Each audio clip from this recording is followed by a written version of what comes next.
Hello, hello. This is Pat with Petresca Papers. I am doing an impromptu video to just talk about the tab placement guide. My good friend Gladys said so nicely, won't you please give us the placement guide so as we're doing the rest of our envelopes we know where to put our ephemera so it won't interfere with the tab placement. I'm not sure how terribly important that is, but it can be, depending on how much ephemera you're putting on. So I want to kind of explain what you're looking at here. So this size of this gray is approximately the size of the envelopes that I printed on my printer. Now yours may be different. I know my friend Tracy prints hers borderless, which makes everything a bit bigger. So you're going to have to take that into account. This may not be exactly the size of your envelopes. So you'll just have to adjust your thinking.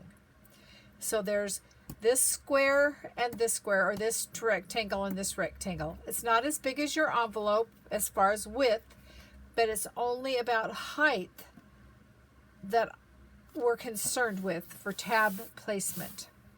So I've got two here. Half of your envelopes, well, 7 of your envelopes will have 3 tabs, and 7 will have 2 tabs. Envelope number 15 will not have tabs put on it. It will be adhered with tabs, but it won't have tabs put on it. Now, I am also toying with the idea of a cover, which could change all of this as far as who gets what tabs. But I don't think so, because it would just be, I don't know. I don't know. See, and this Gladys is why I didn't really want to give this out, because I'm just not sure, at least personally for mine. So, but we're gonna continue on. If you think you're gonna have a cover, then you may want to think that your cover is 1 and would have 3 tabs. And then your back cover would be this last one that doesn't have tabs.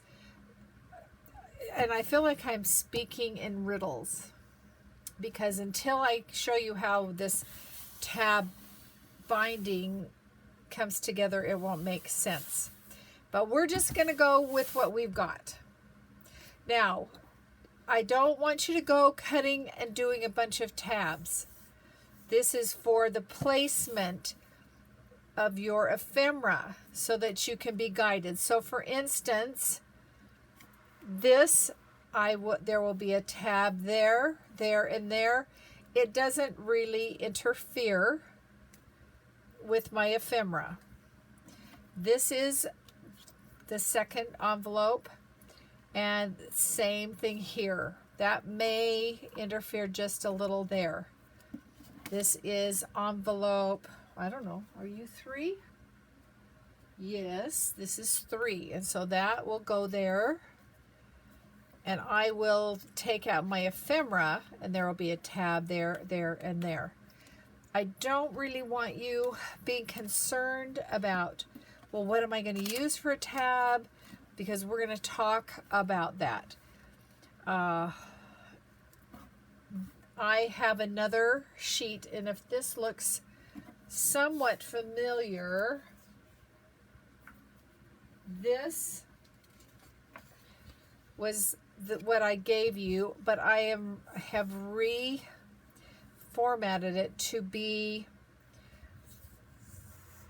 no spaces, and thinking that this can be our tabs, and you can sometimes go half and half. I also have been experimenting with printing on fabric, because we all know fabric is much stronger than paper. I'm not saying you're going to have printed on fabric. I just want to put that out there. So my tabs will be, and this is the ideal size of tabs. So that's what you're going to be looking at as you're thinking about your placement. And I don't feel bad about that going over any of the ephemera, because it in itself is a bit decorative. I don't want you to go out and start worrying about your tabs, because we don't know how long they'll have to be yet, because we haven't found out how thick our pile of envelopes will be yet. So just, I don't know. I feel like I'm just talking so cryptically. Just be concerned with this as you're doing your ephemera. So for instance, today was Monster Mash. As you're doing that, be thinking it's going to have 2 tabs. I don't want it covering up a lot of my ephemera. Let me grab Monster Mash right there. So my Monster Mash has the door. And so my thought was, and I think I talked about this, is I will probably be cutting my tab when I know how thick it needs to be, long enough to be the additional hinges on my door. Okay? I hope this makes sense. If it doesn't, ask me questions on my Facebook group. I will try to answer your questions. But anyway, there it is, such as my impromptu video went. I hope it makes you happy. I hope it doesn't just make you frustrated. Okay? I'll talk more with you later. Bye-bye.